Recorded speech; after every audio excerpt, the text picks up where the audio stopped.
teman-teman, di sini saya akan menceritakan sinopsis tentang film Blackhead.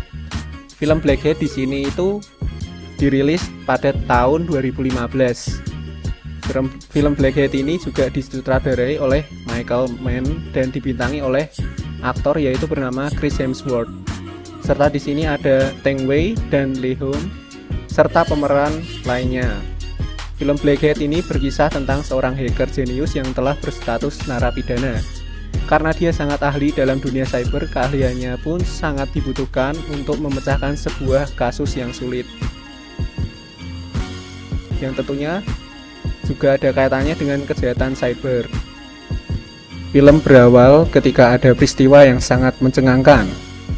Terjadi ada ledakan reaktor nuklir dari PLTN Taiwan. Ledakan itu terjadi karena ulah dari hacker misterius yang telah meretas sistem di PLTN tersebut.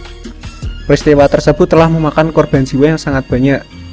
Ini adalah Zheng Dawei, dia bekerja di Kementerian Pertahanan di Cina. Dan dia itu ditugaskan untuk menginvestigasi dari peristiwa tersebut. Karakter ini adalah karakter yang jenius. Dia cukup hebat dalam menangani kasus-kasus yang berhubungan dengan kejahatan cyber.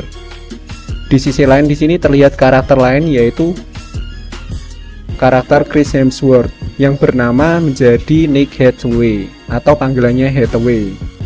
Dia berada di sel penjara, ya sudah tentu dia merupakan kejahatan narapidana. Dan karakter ini adalah kunci yang berada di dalam film tersebut. Dia adalah karakter jenius dan sangat hebat dalam meretas segala bentuk sistem. Saking hebatnya, dia harus masuk ke dalam penjara. Di sini tiba-tiba sesuai perkiraan polisi, rupanya Hathaway telah melakukan peretasan di dalam sebuah bank dan melakukan hacking dari rekening yang berada di bank dimasukkan ke rekening pribadinya. Dia bisa meretas melalui apa saja, yang penting perangkat yang digunakannya terhubung ke dalam sebuah jaringan. Di penjara, Hathaway melakukan peretasan itu dengan menggunakan smartphone karena banyaknya kerugian negara yang telah dilakukannya. Dia pun memiliki masa tahanan yang cukup panjang, yaitu 13 tahun. Zheng Dawei di sini sedang melakukan rapat dengan para petinggi keamanan untuk membahas mengenai peretasan yang terjadi di PLTN Taiwan. Pembangkit tersebut telah disusupi virus oleh si peretas sehingga sistemnya menjadi kacau. Namun di sini mereka tidak mengetahui apa motif sebenarnya dari peretas tersebut. Untuk menyelidiki kasus itu, di sini Zheng Dawei menyarankan kepada para pemimpinnya untuk bekerja sama dengan Amerika Serikat, yaitu dengan FBI. Di sini ada Carol dan Henry. Mereka lah yang nantinya akan menjadi rekan Zheng Dawei nantinya untuk menyelidiki kasus peretasan yang terjadi di PLTN Taiwan. Zheng Dawei ini merupakan lulusan dari MIT. Jadi dia ini merupakan salah satu lulusan terbaik di sana. Karena Zheng Dawei ini sangat penasaran dengan aksi peretasan yang terjadi di PLTN Taiwan tersebut, dia pun menganalisa kode virus yang digunakan sang hacker tersebut untuk merusak sistem di PLTN tersebut. Karena melihat ada yang aneh di kode itu, dia pun memerlukan bantuan dari seseorang. Ia bertemu dengan adiknya yang bernama Lian, yang merupakan insinyur jaringan komputer yang sangat jenius.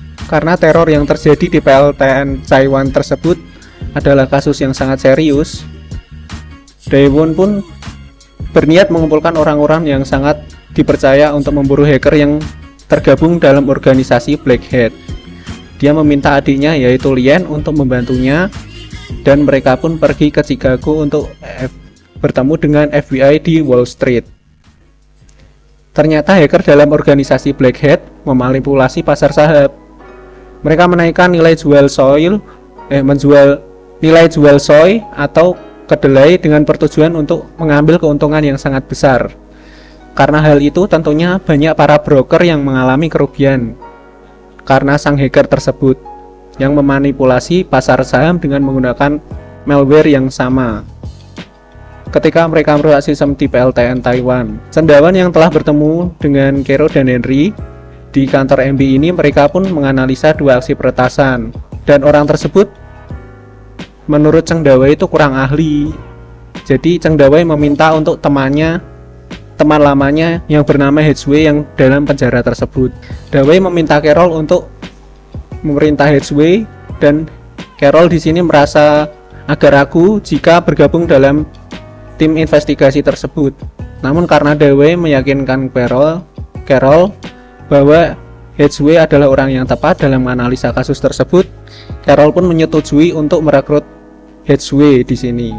Di sini Headway sedang diinvestigasi, tapi dia menolak persetujuan dari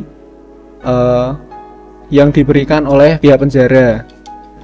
Namun di sini mereka melakukan negosiasi untuk mengurangi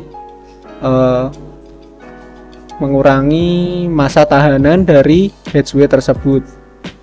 Setelah dia keluar dari penjara, dia pun masuk ke dalam. Dia mulai menganalisa asal virus yang digunakan Blackhead dalam merusak sistem.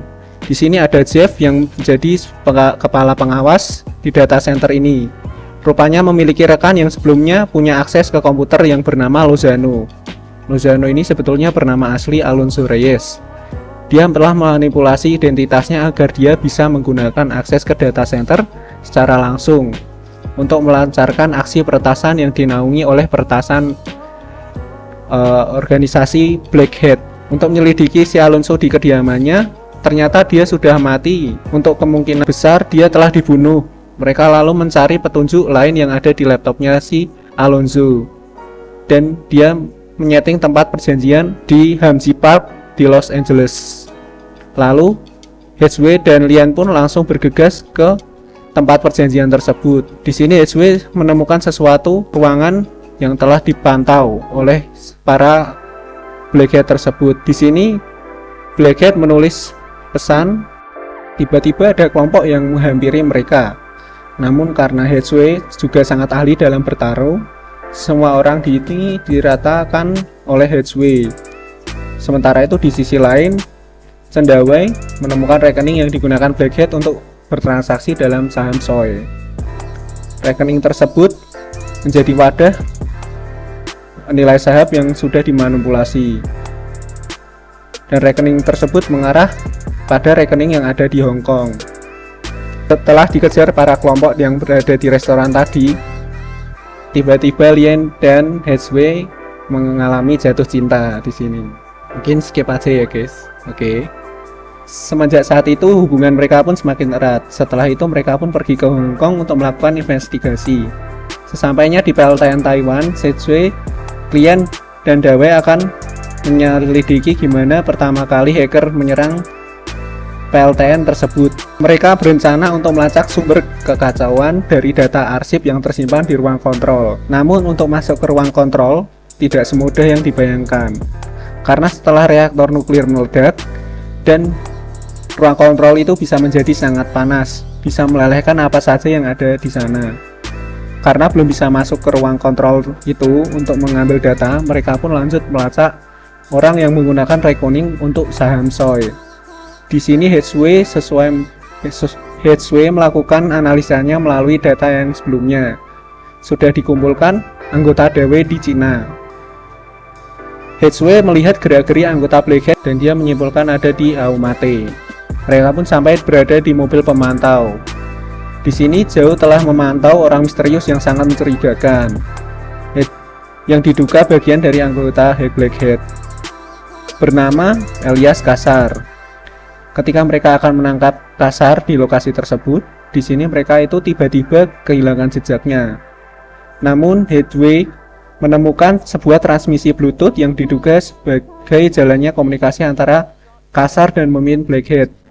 Dan cerdiknya Blackhead ini itu mereka menggunakan transmisi tersebut untuk berkomunikasi jarak jauh, tidak menggunakan email, SMS, telepon, dan yang lainnya.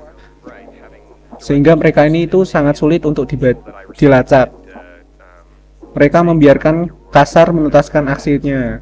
Hal itu dilakukan agar mereka bisa melacak kemana arah dan tujuannya si Kassar ini, dan nantinya bisa menjadi jalan mereka untuk bisa bertemu langsung dengan Blackhead. Nah, tepat di pagi hari, Lian dan Headway semakin sering melakukan ritual mantap-mantap, dan mereka saling memberi kasih sayang bersama. Tiba-tiba uang yang sedang mereka pantau itu telah bergerak ke rekening lain. Uang sebanyak 220 juta US dollar telah berpindah ke bank yang ada di Macau. Dari pergerakan uang itu, mereka menangkap Kassar di tempat kedamaiannya yang selama ini sudah dipantau oleh temannya Dawei. Dengan aksi kejar-kejaran yang sangat heboh, di sini Dawei dan lainnya gagal untuk menangkap Kassar. Dan dari aksi itu banyak tim yang tewas akibat ulah si Kassar. Dan di sini Kassar dan para anak buahnya berhasil kabur dengan menggunakan speedboat. Tepat di malam hari, Dawei ditelepon oleh pihak dari PLTN Taiwan. Akhirnya mereka dapat menstabilkan ruang kontrol itu, di mana mereka dapat masuk ke ruangan itu untuk mengambil data arsip sistem yang sebelumnya diretas oleh hacker. Data itu nantinya diharapkan bisa melacak lokasi hacker Black Hat. Lian pun mengakses isi dari drive itu dan melihat data arsipnya. Namun karena isinya korup atau data tidak lengkap, mereka tidak dapat melacak sumber di virus di mana data itu bisa direstore. Mereka bisa melacak sumber IP dari si peretas. Dan untungnya restore data yang rusak itu ada satu program rahasia yang dapat melakukannya.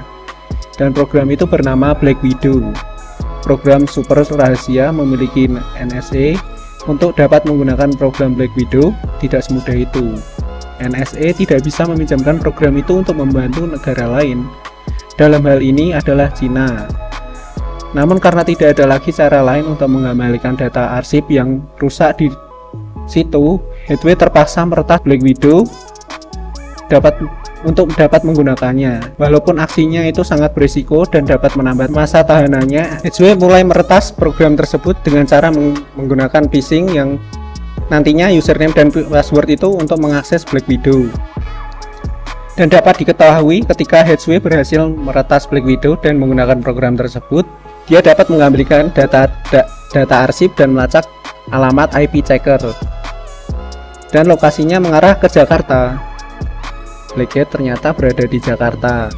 Dan karena telah ketahuan meretas Black Widow, Hathaway pun menjadi buronan kelas kakap level internasional dan keberadaannya sekarang menjadi incaran NSC. Karena telah mengetahui lokasi organisasi Black Hat yang sebenarnya, Dawei meminta izin kepemimpinannya untuk pergi ke Indonesia. Namun di sini pemimpinnya tidak menyetujui dikarenakan sejak Black Widow diretas oleh Hathaway, pemerintah Amerika Serikat akhirnya berseteru dengan Tiongkok. Karena hal itu, Dawei pun terpaksa melanggar perintah dari atasannya. Di sini Hathaway dan Dawei berencana akan berangkat ke Jakarta secara ilegal. Carol berusaha menghentikan mereka karena sudah diperintahkan dari atasannya. Dan tugas Carol di sini tidak lagi memburu Black Hat, melainkan memburu Hathaway dan Dawei yang telah melanggar aturan dengan meretas Black Widow. Dawei melarang adiknya yaitu Yen untuk tidak pergi bersama mereka, takut Lian kenapa-napa. Di sini pun tiba-tiba mobil Dawei pun meledak. Perbuatan itu dilakukan oleh Kassar. Lian pun histeris karena abangnya telah mati di sini. Lian berusaha untuk menyelamatkan diri dari tembakan Kassar dan para anggotanya, Hero dan Jesek, yang baru saja sampai di lokasi juga harus mati akibat tembakan dari Kassar. Dengan momen yang sangat menegangkan di sini, akhirnya Hathaway dan Lian pun berhasil selamat dari baku tembak yang dilakukan oleh Kassar. Dari hal itu, Lian yang sangat terpukul karena kematian abangnya, dia dan Hathaway pun berniat akan menuntaskan kasus ini walaupun secara ilegal untuk membunuh habis kelompok Black Hat. Mereka pun pergi dengan menggunakan paspor dan visa palsu. Namun sebelum mereka pergi ke Jakarta, mereka pergi dulu ke Malaysia sesuai dengan lokasi yang telah dilacak oleh Hathaway. Nah, di Malaysia mereka mendapatkan fakta yang sangat mengejutkan. Di pabrik yang mereka datangi, ini adalah pabrik penghasil timah terbesar di Asia. Pabrik ini menggunakan pompa yang sama seperti digunakan di PLTN Taiwan. Hacker Black Hat tersebut tidak bertujuan untuk meneror Cina PLTN. Jadi PLTN di sini itu sebagai bentuk uji coba mereka untuk menghancurkan pompa yang nantinya dari uji coba itu akan mereka lakukan juga di pabrik timah ini. Hal itu bertujuan jika pompa yang ada di pabrik timah ini rusak, maka harga timah akan melambung naik karena akibat pabrik yang berhenti memproduksi timah. Dari situlah dengan saham yang telah mereka punya, mereka akan meraup keuntungan yang sebesar-besarnya. Hatchway dan Ryan pun tiba di Jakarta untuk memburu hacker kelas kakap bernama Blackhead. Mereka menyiapkan segalanya untuk memburu mereka. Sebelum membunuh Blackhead, mereka berencana untuk meretas mengambil semua uang milik Blackhead, di mana bank lokal di Indonesia. Uang yang mereka retas bernominal sekitar 1 triliun lebih. Setelah Hatchway berhasil meretas semua uang yang dimiliki Blackhead, dia pun menelpon bos Blackhead yang bernama Sadat. Di sini melakukan negosiasi dengan Sadat dan memintanya untuk bertemu secara langsung jika uang mereka ingin kembali. Sebenarnya Hatchway itu niatnya bertemu langsung agar dia bisa membunuh mereka. Dan karena uang mereka telah disedot habis oleh Hatchway, Sadat pun menyetujui untuk bertemu dengan Hatchway secara langsung. Hatchway pun menyiapkan segala senjata untuk membunuh mereka, dan senjata tersebut hanya berupa pisau dan obeng yang diasah, dan di badannya juga beberapa obat untuk berjaga-jaga jika mengalami cedera. Nah, mereka bertemu di pameran seni yang berada di Monas. Sesampainya di sana, di tengah keramaian, Hatchway dapat dengan mudah membunuh Kasar yang selama ini sangat sulit untuk dibunuh. Setelah itu barulah dia bertemu langsung dengan bos Blackhead. Dengan kemampuan yang dimiliki oleh Hatchway, dia akhirnya dapat membunuh mereka semua. Dari perkalian itu, Hatchway juga harus mengalami luka cedera yang cukup serius. Namun karena telah menyiapkan obat yang dibutuhkan, mereka tidak perlu lagi datang ke rumah sakit. Dan untuk beberapa hari kemudian, mereka pun pergi dengan sejumlah uang yang telah mereka ambil dari Blackhead. Dengan tampang semuanya bahagia, akhirnya dapat membunuh habis kelompok hacker tersebut dan film pun berakhir di sini. Jadi itu adalah sinopsis dari film Blackhead tersebut. Terima kasih. Oke guys, selanjutnya kita akan masuk ke dalam analisa teori. Di dalam analisa teori ini saya akan menjelaskan bagaimana penyalahgunaan etika-etika yang ada di dalam film Blackhead. Setelah tadi sudah dijelaskan secara rinci oleh Juan tentang film ini sendiri, saya akan menjelaskan dengan penyalahgunaan etika yang ada di dalam Blackhead ini sendiri. Karena film Blackhead ini sendiri dikenal dengan kejahatan cyber yang sangat handal di dunia, saya akan menjelaskan secara satu persatu apa saja etika yang disalahgunakan. Yang pertama yaitu serangan malware yang digunakan oleh kelompok Blackhead kepada PLTN Taiwan, sehingga Blackhead ini sendiri mengirimkan berbagai serangan untuk meledakkan PLTN itu sendiri. Maka nantinya PLTN itu sendiri mengalami ledakan karena sudah dikirimi serangan virus yang berbahaya oleh kelompok Blackhead.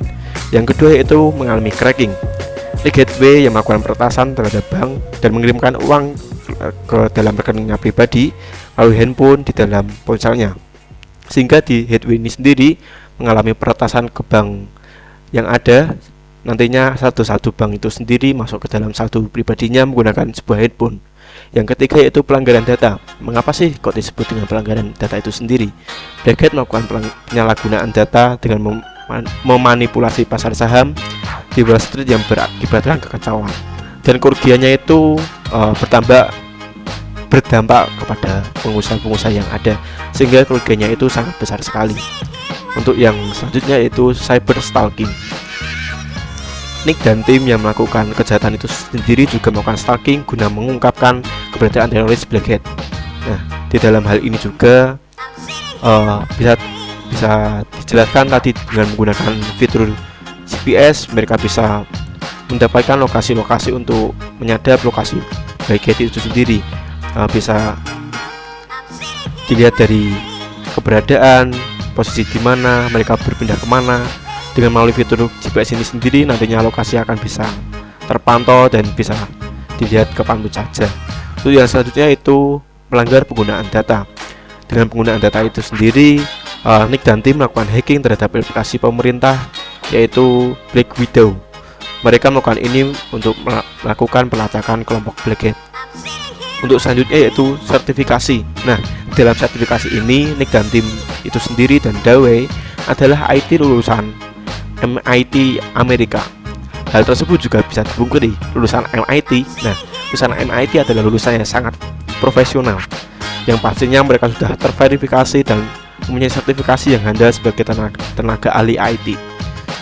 Untuk pelanggaran selanjutnya yaitu pelanggaran IT di dalam keamanan, yaitu di dalam etika keamanan itu sendiri, pemerintah seharusnya lebih ketat dan lebih menjaga keamanan, terutama di wilayah PLTN dan PLTU itu sendiri, karena tidak mudah lagi untuk melakukan pengamanan itu sendiri. Nah, di dalam pengamanan itu, jika sudah terjadi serangan, maka tidak akan bisa dipungkiri lagi bagaimana virus itu menyerang PLTN dan PLTU itu sendiri, dan maka nantinya akan berakibat memakan korban banyak jiwa. Untuk selanjutnya yaitu pelanggaran etika kejujuran. Nah, di sini sendiri mengapa kok etika kejujuran masuk dalam film Blackhead? Nah, untuk yang terakhir tadi, setelah Nick dan Chen berhasil membunuh Kasar dan Sadek sebagai bosnya Blackhead, nah mereka itu berhasil merampas uangnya yang cukup banyak dari komplotan kelompok Blackhead, tetapi uang itu sendiri tidak dikembalikan kepada masyarakat ataupun kepada pemerintahan dan para pengusaha, melainkan keuangan itu sendiri dimasukkan ke dalam saldonya, dan uang itu sendiri nantinya digunakan sebagai foya-foya atas berhasilnya membunuh Kasar dan Sadek itu sendiri. Untuk selanjutnya yaitu pelanggaran etika profesionalisme. Nah, di dalam pelanggaran etika ini sendiri yaitu Dawe melanggar etika profesionalisme karena ia sudah dilarang atasannya untuk mengejar Blackhead, tetapi dengan hal itu Dawe tetap keras kepala untuk mengejar kelompok Blackhead itu sendiri dan bersikeras untuk menangkap kelompok Blackhead, karena kan di dalam film ini sendiri Blackhead itu sebuah kelompok ataupun organisasi yang sangat ditakuti lah kalau dalam dunia cyber itu. Lalu yang selanjutnya yaitu pelanggaran etika teknologi. Nah, mengapa bisa disebut pelanggaran? Karena kan di dalam era sekarang ini teknologi itu bisa dibilang harusnya membantu lah dalam pekerjaan, dalam kebutuhan sehari-hari, di dalam bekerja dan di dalam kita beraktivitas. Tetapi dengan hal ini kelompok Blackhead ini sendiri menggunakan teknologi ini sendiri digunakan untuk peretasan dan mengirimkan serangan malware kepada kelompok-kelompok PLTN di Taiwan. Nah, jadi hingga ini maka teknologi disalahgunakan di dalam menyerang itu sendiri dan mengakibatkan korban jiwa yang cukup banyak. Untuk selanjutnya yaitu penyalahgunaan teknologi yang dilakukan oleh Nick dan Chen. Nah, di dalam penjara Nick itu sendiri melakukan peretasan data ataupun perampasan keuangan di dalam pemerintah yang dimasukkan saldonya itu ke dalam rekeningnya pribadi, sehingga teknologi-teknologi yang digunakan seperti handphone, PC dan lainnya itu digunakan untuk peretasan keuangan, sehingganya nanti keuangan yang masuk itu digunakan dengan embel-embel untuk kekayaan pribadi ataupun dengan berfoya-foya.